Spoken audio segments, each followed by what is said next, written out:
We set out to understand why are young drivers overrepresented in road crashes, and what we found was while they perceived most driving risks accurately, there were some that they didn't see that were so risky, particularly driving with a car full of passengers.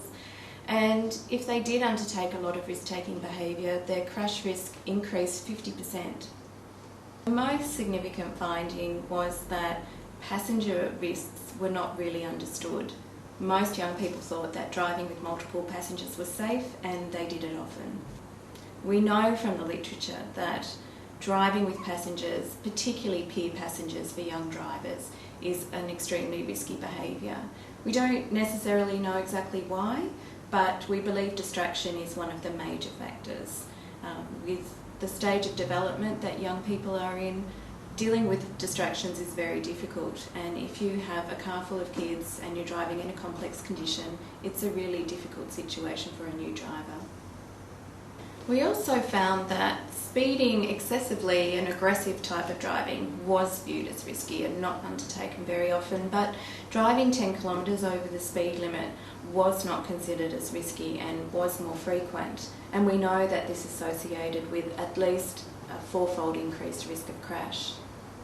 Nighttime driving is actually risky for all drivers, especially on the weekends. We know there's more alcohol involved and fatigue involved, and obviously visibility is poorer than during the day.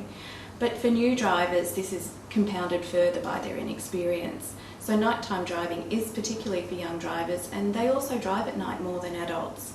So this is a particular risk situation, and young people didn't rate it as very risky in our survey.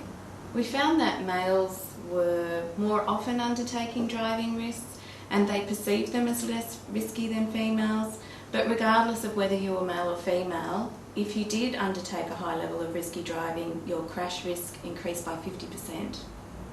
We'd really like to see our findings help strengthen licensing laws for young drivers in Australia. We do have elements of these findings in place in some states, but they're not all across the board.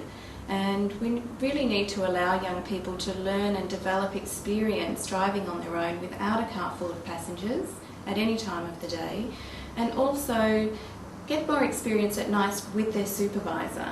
So not driving on their own, continuing that learning experience by having their supervisory driver in the car at night.